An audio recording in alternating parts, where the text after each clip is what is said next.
Beleza, gravando. Então, boa tarde, pessoal. A gente já estava conversando antes.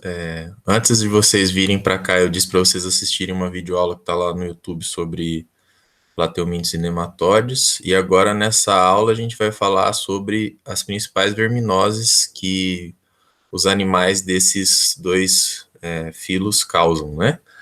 Então, a aula lá que vocês assistiram no YouTube foi importante para vocês entenderem que nem todo plateuminto ou nemátoda são parasitos, né? Vocês viram que tem bastante bicho de vida livre lá, né?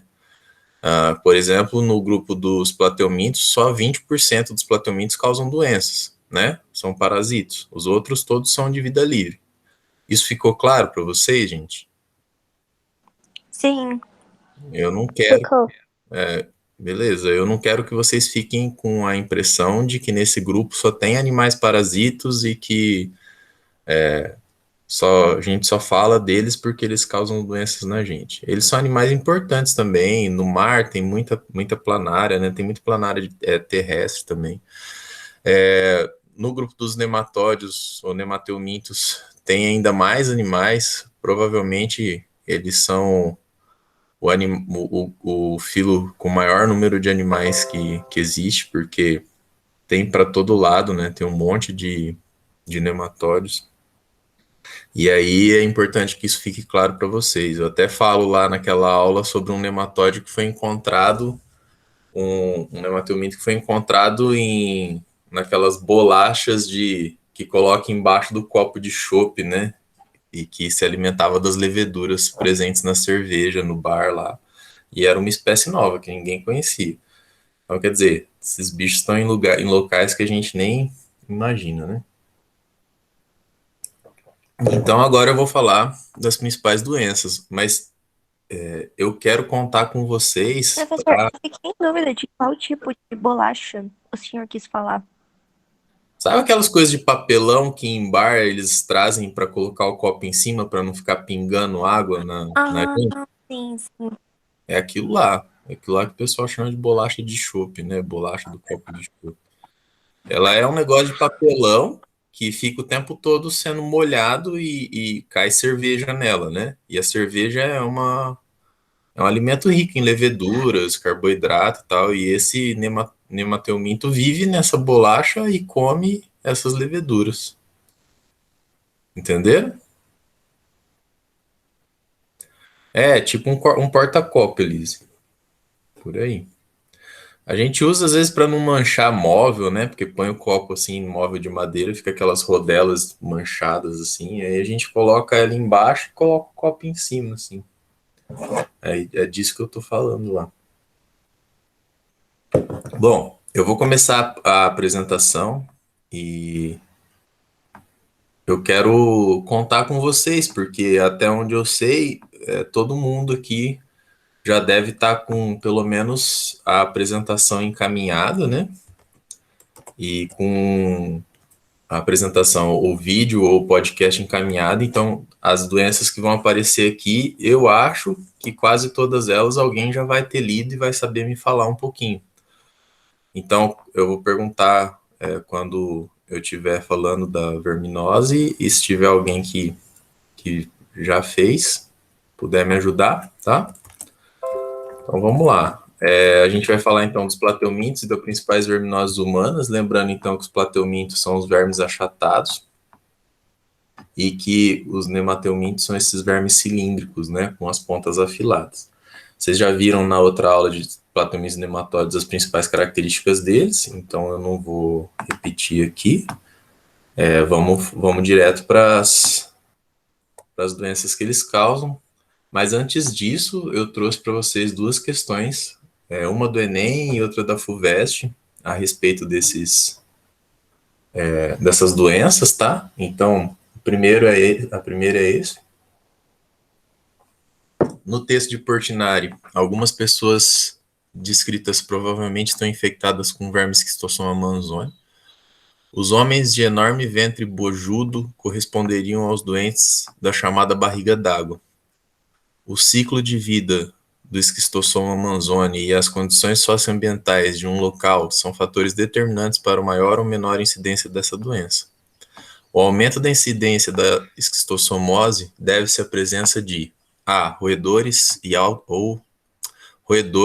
ao alto índice pluvial e à inexistência de programas de vacinação, insetos hospedeiros e indivíduos infectados e a inexistência de programas de vacinação, indivíduos infectados e de hospedeiros intermediários e a ausência de saneamento básico, mosquitos, a inexistência de programas de vacinação e a ausência de controles de águas paradas, gatos e de alimentos contaminados e a ausência de precauções higiênicas. Então, dessas afirmações, qual que vocês acham que contém as condições necessárias para que a incidência de esquistossoma amazônica seja aumentada? A C? Eu acho que é a Com letra toda C. certeza. Letra C. Beleza? Então, daqui a pouco a gente vê se é essa a resposta mesmo. Cisticercose. O homem pode fazer papel de hospedeiro intermediário no ciclo evolutivo da Taenia solium. Isso acontece porque ingeriu ovos de tênia, andou descalço em terras contaminadas, foi picado por barbeiro, comeu carne de porco ou de vaca com larvas de tênia, ou nadou em água com caramujo contaminado. Qual que vocês acham que é a resposta correta? Letra D, e a maioria das salas me respondeu no chat. Eu tô muito em dúvida entre a D e a A, porque quase D, elas né? têm a mesma coisinha, mas eu sei que no finalzinho acho que vai ser a D mesmo. D ou A, e a maioria D. falou D. Tá. Então vamos lá. Já já a gente vê essa resposta, tá? Eu já começo logo com as doenças. Vamos falar primeiro da esquistossomose, que é causada pelo esquistossoma amazônica. Esse é o ciclo dela, tá? Esse é o ciclo dela.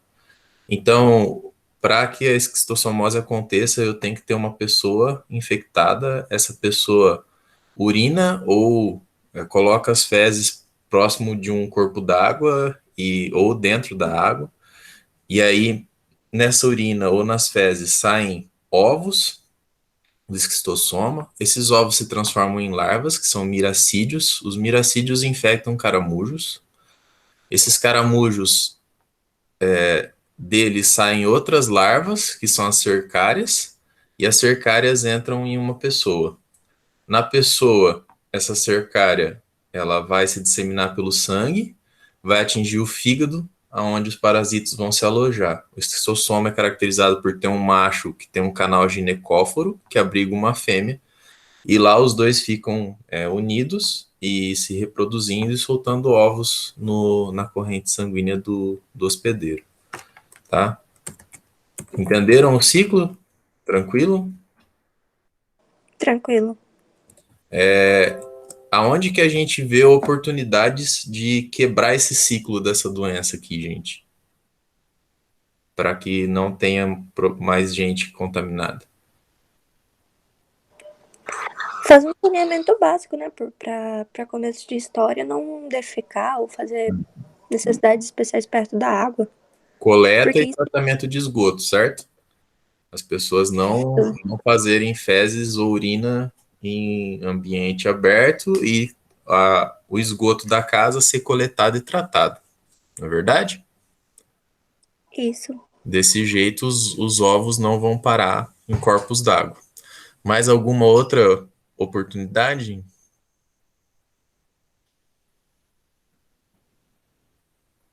Alguém consegue identificar?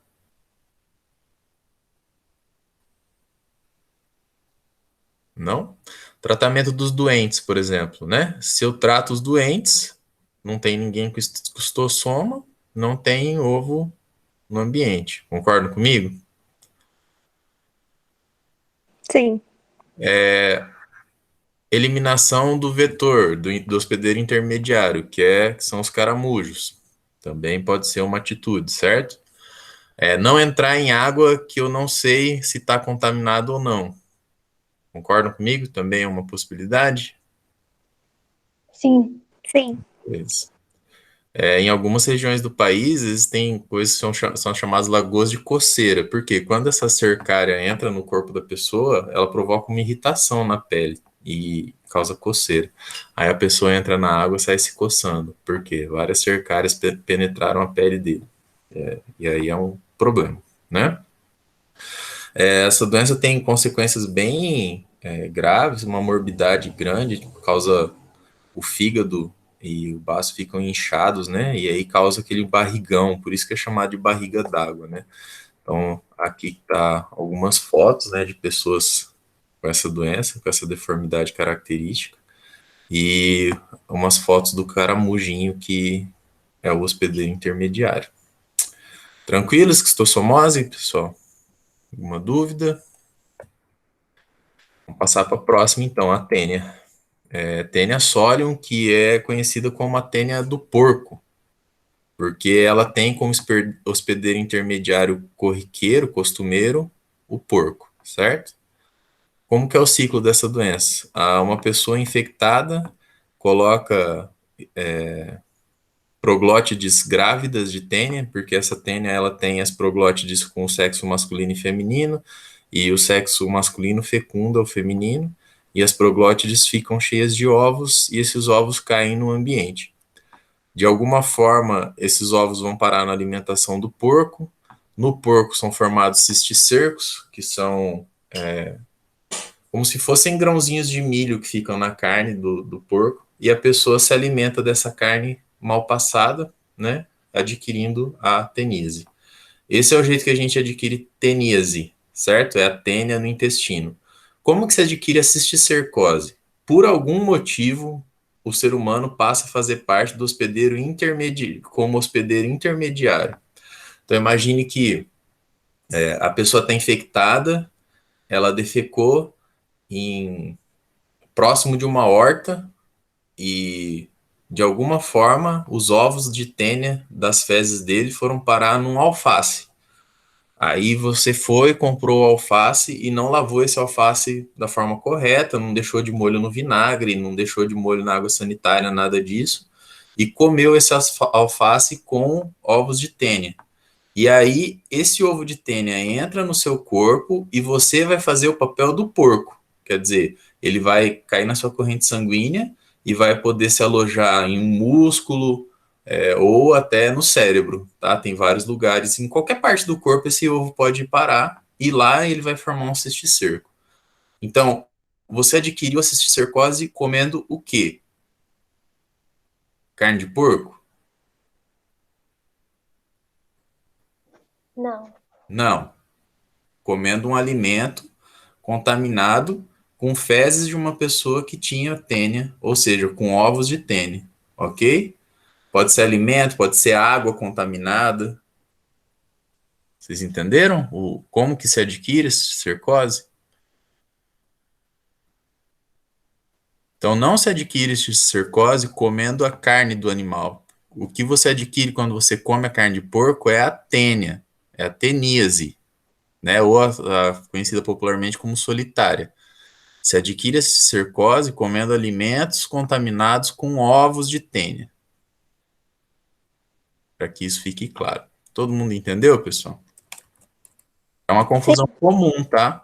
Inclusive, essa questão da FUVEST aí, ela tá querendo pegar vocês nessa confusão, tá? E eu aposto que se eu colocar num questionário amanhã, isso, um monte de gente vai errar, de vocês que estão vendo eu falar aqui. Porque é uma confusão comum, tá? Então, atentem-se para isso.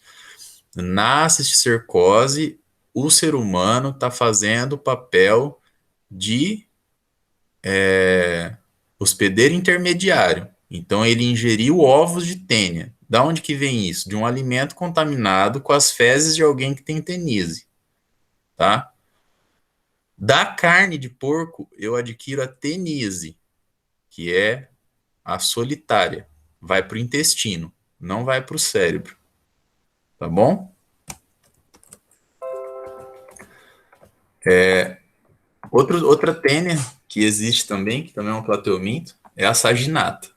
A tênia saginata é a tênia da vaca, né? Então, mesma coisa, o ser humano está contaminado com a tênia, ele defeca ovos de tênia, esses ovos vão parar no pasto, a vaca se alimenta e adquire os ovos da tênia. Aí esses ovos migram pelo corpo da vaca e se alojam nos músculos, e aí a gente come essa carne mal passada, tá? também pode provocar a cisticercose, se a gente se alimentar aqui, ó, de algum alimento contaminado com os ovos. Pessoal, nos dois ciclos, né, Taenia saginata e Taenia solium são bem parecidos, só muda o bicho, né? Vocês identificam oportunidades de romper esse ciclo, de prevenir a contaminação por essa doença, de reduzir a contaminação por ela?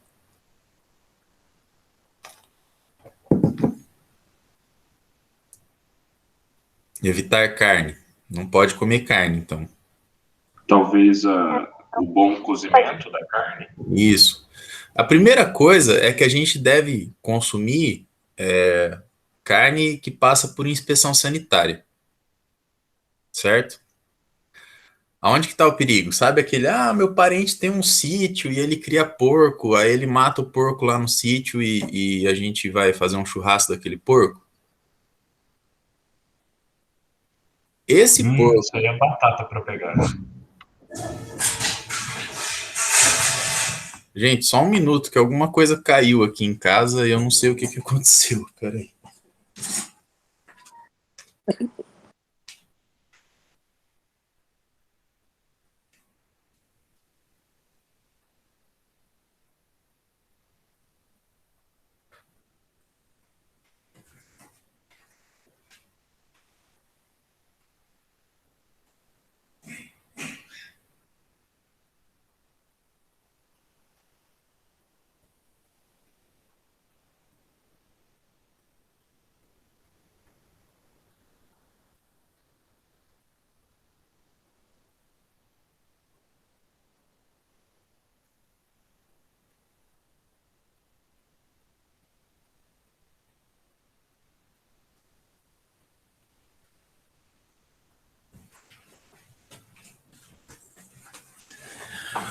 Desculpem aí, o vento derrubou umas ferramentas que ficam ali na lateral, mas ninguém se machucou, tá tudo bem.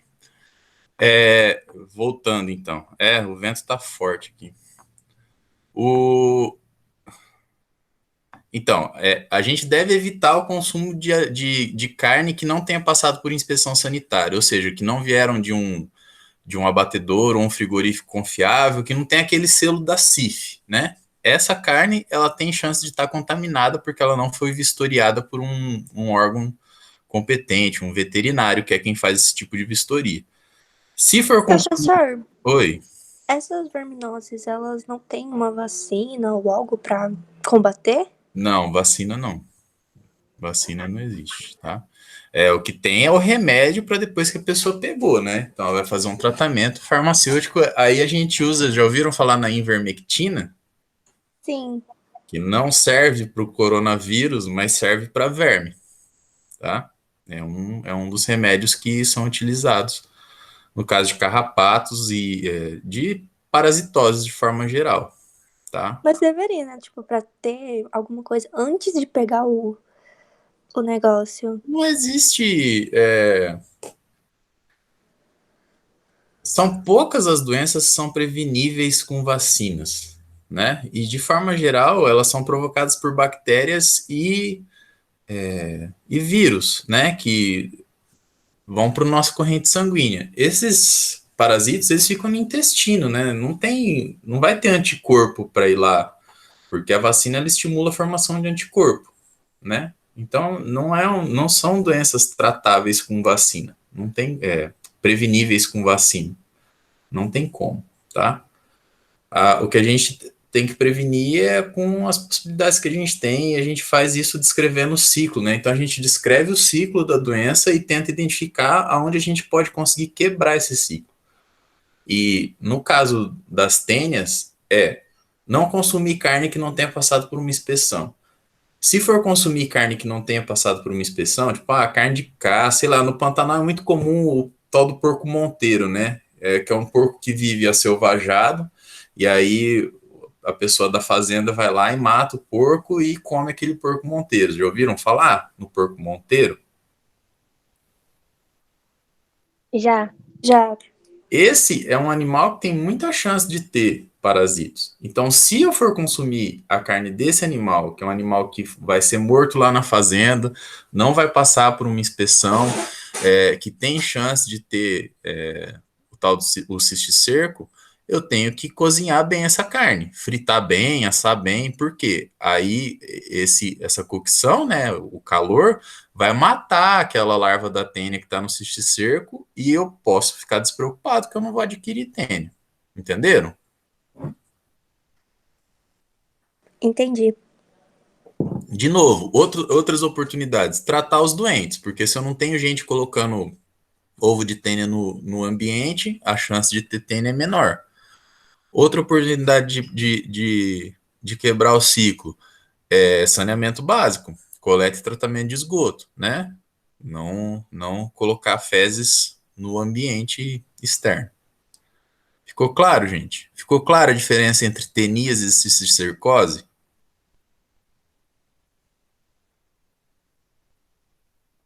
Ficou claro como eu pego uma e pego a outra?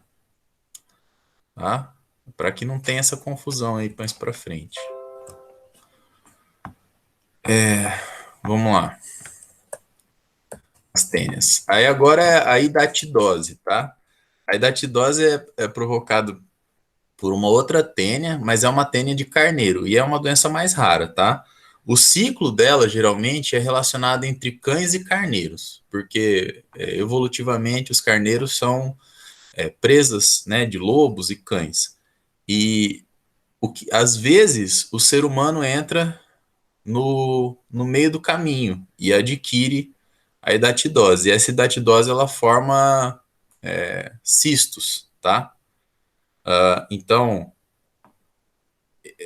a gente ingere o ovo nas fezes do cachorro, por exemplo, e vai fazer o papel do carneiro, que vai formar cistos, e esses cistos podem ficar no pulmão, no coração, lá o 4, né? No coração, no fígado, e é um cisto bastante grande e que pode, dependendo de onde ele estiver, comprometer o órgão e causar problemas sérios, tá? Então, o que eu tenho que tomar cuidado?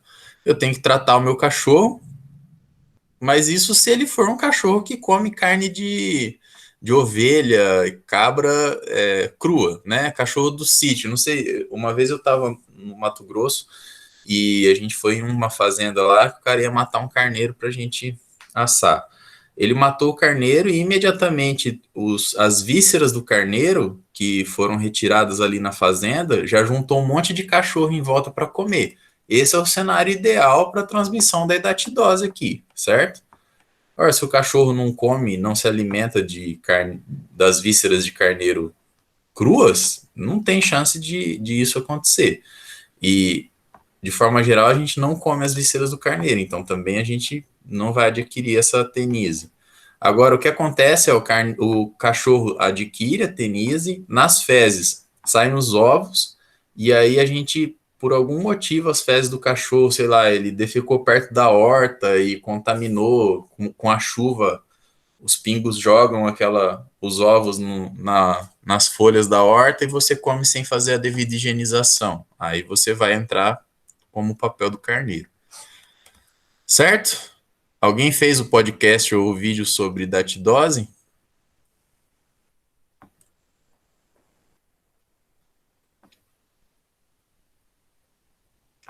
Eu vi alguma coisa Professor, parecida. eu pesquisei sobre para fazer. Mas não fez. Acabei não fazendo. Tá. Mas acho que ainda dá tempo de mudar, porque me interessou bastante ela. Daí é com você. Ô Felipe, o que você quer dizer com todos os vermes são crônicos?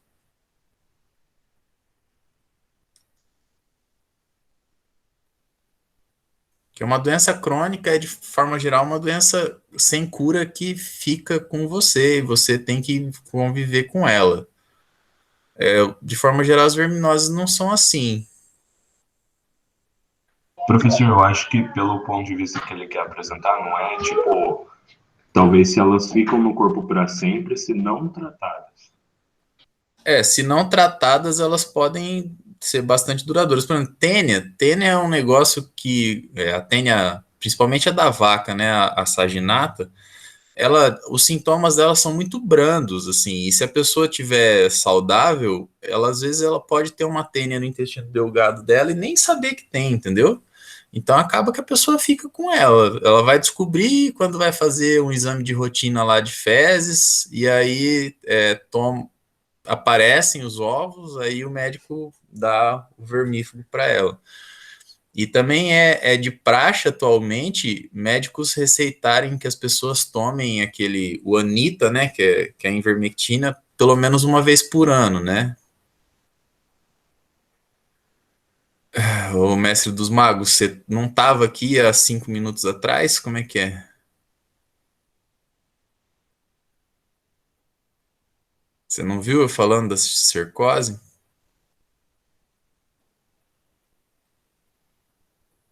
Mas você chegou agora? Porque, poxa, eu dei tanta ênfase nisso agorinha. Tem 2 minutos, 5 minutos. Ah, bom, tá, eu vou voltar lá. Vamos lá. A neurocistercose.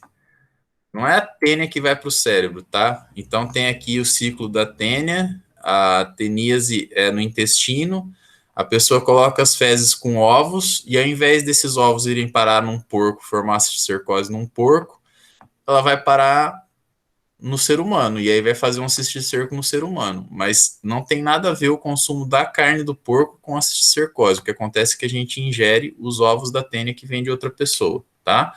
Então, alface com ovos de tênia,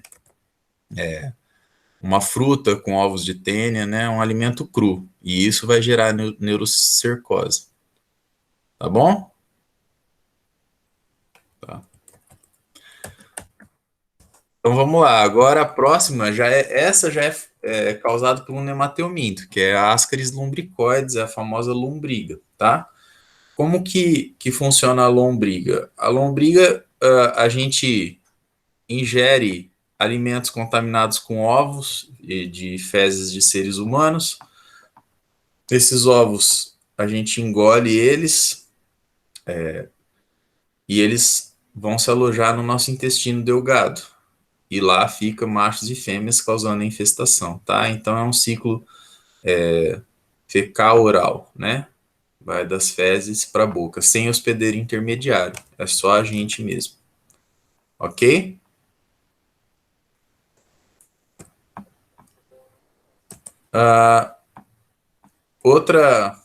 Outro verme, né? Ancilosoma duodenale, que também é um nemateuminto. Então a pessoa defeca ovos, esses ovos são eliminados no chão. Esse também é conhecido como amarelão, tá? A doença do Jeca-Tatu. E aí as larvas ficam no solo úmido. E aí você pisa nesse solo úmido descalço e as larvas conseguem penetrar na sua pele. Uma vez penetrada na sua pele, ela vai para a sua corrente sanguínea, né? E ela precisa chegar no seu intestino. Como que ela faz isso? Ela passa pelo seu coração, vai para o pulmão. No pulmão, a larva escala a sua traqueia e você tem uma pigarrinha assim e engole. Quando você engole, essa larva vai descer pelo seu esôfago, vai para o seu estômago, chegando até o intestino. Isso aqui é o ciclo de Loss, tá? Que causa a síndrome de Leffer, que é tosse, pigarro, febre, tá? Porque esse bicho está passando pela sua corrente sanguínea e está provocando inflamações e reações do seu organismo. Entenderam como que funciona o ancilóstomo? Bom, esses vermes, eles vão para o seu intestino e eles vão morder a parede do seu intestino para se alimentar do seu sangue.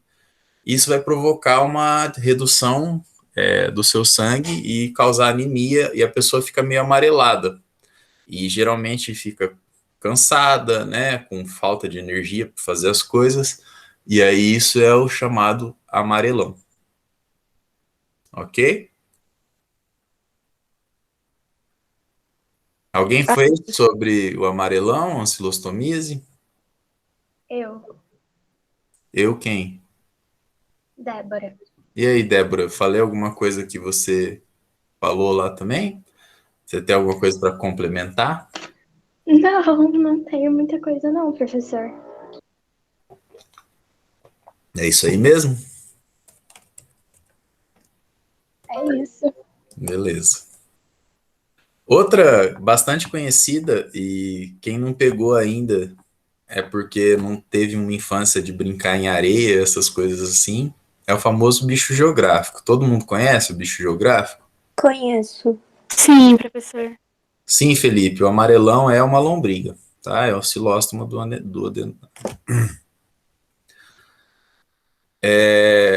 já teve, já, Mestre dos Magos?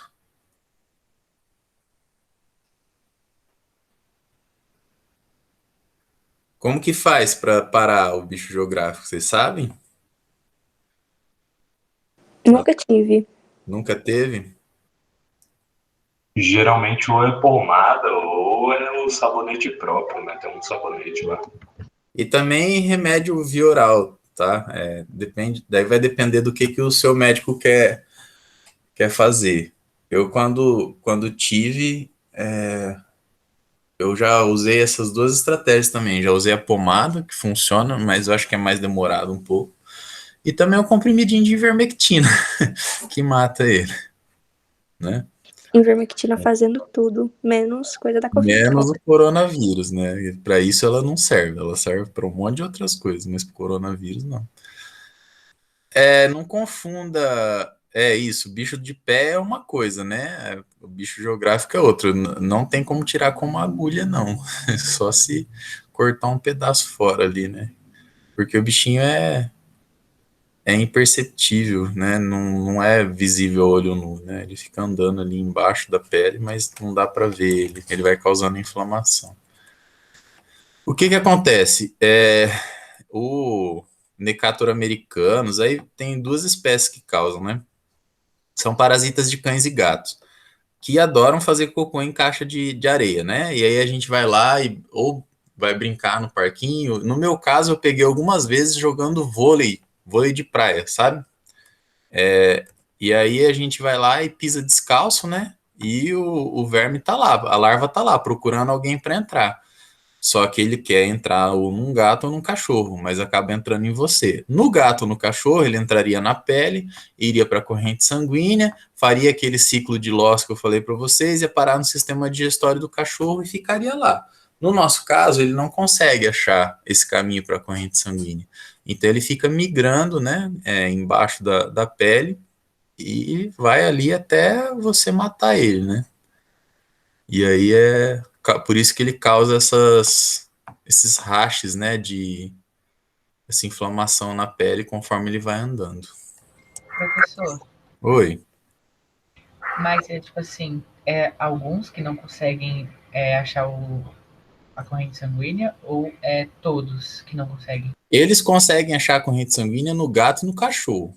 Na gente, eles não conseguem. Ah, tá, entendi. Tá bom? Eles são específicos do gato e do cachorro. A gente entra por acidente no ciclo aí. E nem é o ciclo, né? Porque na gente ele não vai conseguir se reproduzir e jogar ovos, né? Assim, pode ser uma dúvida besta, mas por que ele não consegue entrar no nosso? Porque nós somos diferentes dos cães e gatos, né? Agora, o que fisiologicamente causa isso, sim, eu nunca li a respeito. Eu posso dar uma pesquisada, eu não vou saber te responder isso agora, mas eu posso procurar se eu acho essa informação com alguém que trabalhe com parasitologia.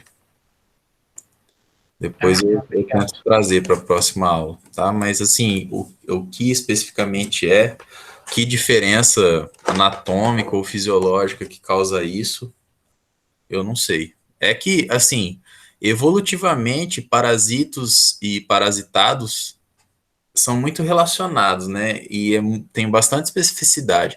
É difícil um parasito que tenha vários tipos de hospedeiro. De forma geral, é uma relação muito estreita de uma espécie de hospedeiro com uma espécie de parasito.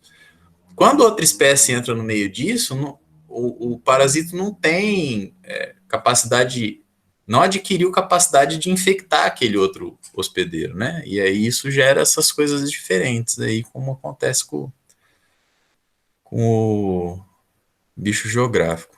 Mas qual é a diferença específica, eu não sei te dizer. Eu teria que dar uma procurada, ver se eu acho essa informação.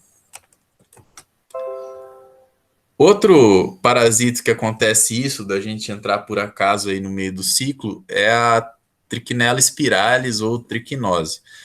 Essa Trichinella spiralis, ela é um verme de ursos, ratos, porcos, né? É neles que ela quer estar, nesses animais silvestres, tá? Mas às vezes, quando a gente ingere a carne desses animais silvestres mal cozida e com larvas, a gente passa a fazer parte do ciclo. E essas larvas vão se alojar em músculos, tá, na gente. E quando elas se alojam nos músculos, elas começam a meio que destruir os músculos. E, inclusive, ela pode causar a morte, tá? É uma doença que pode se agravar e ser grave, tá? Por isso, a gente tem que tomar bastante cuidado com elas. De novo, se você for se alimentar de carnes de caça ou de origem não conhecida que possa estar contaminada, é sempre o mais seguro que essa carne seja bem cozida, né, bem preparada para não causar esse tipo de verminose. Tá bom? Olha lá, no nosso corpo, ó, as larvas são engolidas, né? E vão penetrar na mucosa intestinal e vão parar nos músculos. E nesses músculos, elas podem causar dores musculares, dificuldades respiratórias e até a morte. Certo? Certo. Próxima doença também causada por um nemateuminto é a filariose ou elefantíase. Já ouviram falar? Sim. Alguém fez sobre elefantíase? Eu pesquisei, mas eu não fiz, não. Não fez, não? Ninguém fez sobre elefantíase? Eu não fiz, mas na pesquisa eu percebi que elefantíase é bem comum lá na Índia, né? O pessoal tem aquelas perninhas, bração. Tem no Brasil também, tá? Em Rondônia mesmo eu vi pessoas afetadas Lá tem também. pela elefantíase ou filariose. A filariose ela é provocada por um nemateuminto chamado Wuchereria bancroft, tá? O que acontece? Tem uma pessoa que tem essa filariose, aí um mosquito vai, pica essa pessoa, e aí pica outra pessoa, né, e transmite a larva da filariose através da picada. Então, lá, o mosquito pica e se alimenta do sangue com larvas, as larvas vão para o intestino do mosquito, se desenvolvem, e aí quando o mosquito pica outra pessoa, transmite a filariose. E aí essas filárias, elas vão para o sistema linfático da pessoa. O que é o sistema linfático? O nosso sangue, quando ele está circulando pelo nosso corpo, em alguns momentos nos vasos capilares, o líquido do sangue, o plasma, sai das veias, e depois que ele sai das veias, das arteríolas, ele tem que ser recuperado. E quem recupera esse sangue, esse plasma, e devolve para o sangue é o sistema linfático. Quando esse sistema linfático está obstruído, a gente tem inchaços, né? E a obstrução provocada por esses vermes é muito grave, né? Então, o inchaço passa a ser realmente evidente e pode ser crônico. A pessoa fica com aquela região inchada para sempre. Então, inchaço em pernas, né, membros inferiores, inchaço em testículo, pênis, né, tudo isso acaba sendo provocado por essas filárias, que elas ficam nesse sistema linfático, nos linfonodos aqui, tá? É uma doença bem mórbida, né, causa deformações bem importantes, inclusive muitas das deformações, muitas vezes a única forma de tentar amenizar é tratamento através de cirurgia, né, o que pode ser bastante traumático, né, e de forma geral é bem problemático. Quais são as oportunidades que a gente tem de romper esse ciclo aí? Primeiro, tratar os doentes, né, para que eles não possam continuar transmitindo. E segundo é eliminar o vetor, né? Usar telas, usar repelente, né? Que não possibilitar a reprodução do vetor. Então são formas de quebrar essa corrente da filariose. Tranquilo? Tranquilo. Outra é a enterobiose ou oxiurose, causada pelo verme Enterobius vermiculares, e é uma verminose exclusivamente humana, não tem hospedeiros intermediários. Então, a pessoa infectada, esse verme, ele vai ficar na região do intestino grosso, próximo do reto, e as fêmeas, para botar os ovos, elas saem pelo ânus e botam os ovos nas pregas, nas regiões perianais. E aí a pessoa sente coceira no ânus, acaba coçando o ânus e depois põe a mão na boca e se reinfecta, ou coloca a mão na boca da mãe, né, do pai, geralmente é comum em criança, né, e aí infecta a mãe ou o pai, né, essa é a oxiurose, ou enterobiose. Como que faz para quebrar o ciclo? Trata os doentes, ivermectina, impede que a criança que está com isso coce o ânus, né? Mantém unhas bem cortadas, limpas, né? Para que seja reduzida a possibilidade de transmissão. Estudaram oxiurose? Sim, estudei. E é bem comum, né? Em crianças. É uma verminose comum, principalmente criança que fica em creche, né? É um problema. Sempre manter mãos limpas, né? É isso. Beleza?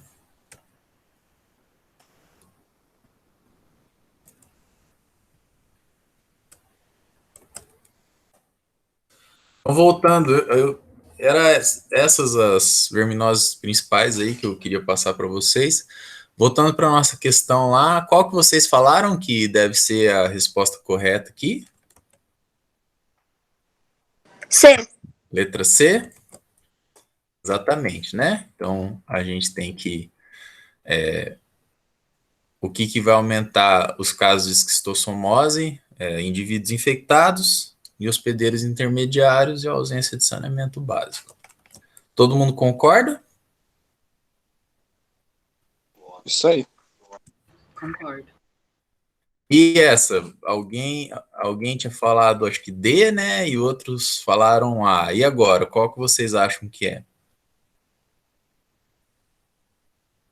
Ah, Cisticercose é ovos de tênia, né? Não é Eu carne tinha de porco. falado que eu tava indo entre A e a C. A D, quer dizer. Ixi, eu coloquei errado aqui. Você vê como essa confusão é comum, né? Até eu que tô preparando a aula, deixa eu arrumar aqui, senão vai ficar... Professor, mas você tem a possibilidade, por exemplo, da gente ingerir a carne com as larvas da tênia e lá dentro ela botar o ovo?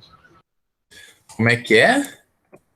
Tem a possibilidade da gente ingerir as larvas da tênia e lá dentro ela botar o ovo? Dentro da gente? Isso. Não, os ovos dela vão sair pelas fezes. É isso que você está perguntando? Ah, tá, entendi. Então Ela vai fica, passar direto, né? Não ela vai. fica no intestino, e aí ela solta os ovos dela no seu intestino, e os ovos dela vão sair pelas fezes. A gente teria que ter o contato com a pele e os ovos da tênia, é isso? Não, para a gente adquirir a cisticercose, a gente tem que, de alguma forma, ingerir, comer mesmo o ovo da tênia. Imagina que você, sei lá, vamos lá para os exemplos nojentos. Você come num restaurante, e aí nesse restaurante tem um cara que coloca, sabe aqueles restaurantes self-service, né? Aí antes de você, vai um cara que está com teníase, que foi no banheiro, né? Se limpou, mas não lavou a mão. E aí ele pega no pegador lá com a mão, e aí depois você vai e pega por cima, aí você vai se alimenta, né? Leva a mão à boca, e aí você ingere um ovo de tênia. E aí você vai adquirir a cisticercose. Porque dentro de você, esse ovo vai cair na corrente sanguínea, vai procurar um lugar para se alojar e vai formar um cisticerco. E com a larva não acontece isso. Quando você come uma carne que tenha cisticerco, aí você adquire a teníase, que vai para o seu intestino, não vai cair na corrente sanguínea. Ah, entendi a diferença. Obrigado. Tá? Tudo bem, gente?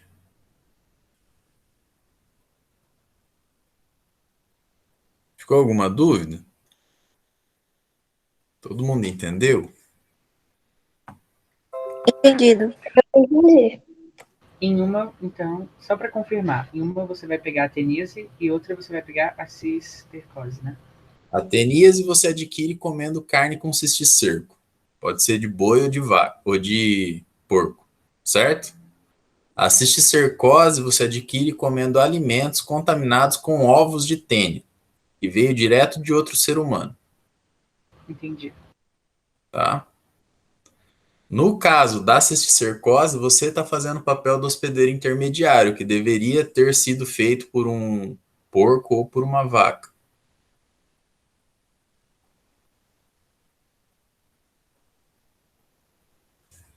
Beleza, pessoal? Beleza, professor. Beleza. Então tá bom, Ana Mel. Ana Mel sempre bom, é seu sobrenome mesmo ou é desses igual ao Mestre dos Magos? Não, meu sobrenome mesmo, prof. Diferente. Tá bom. Então tá, gente. Obrigado aí pela presença de todo mundo. Eu vou pôr essa gravação lá no YouTube, depois no EAD de vocês. Se tiver ficado alguma dúvida depois, pode vir conversar comigo no WhatsApp, eu estou à disposição de vocês, tá? Uma boa tarde aí para todos, bom final de semana. Tchau, professor. Obrigado, professor. Obrigada pela aula, professor. Até mais. Obrigado pela aula, professora. Até mais. Imagina, não por isso.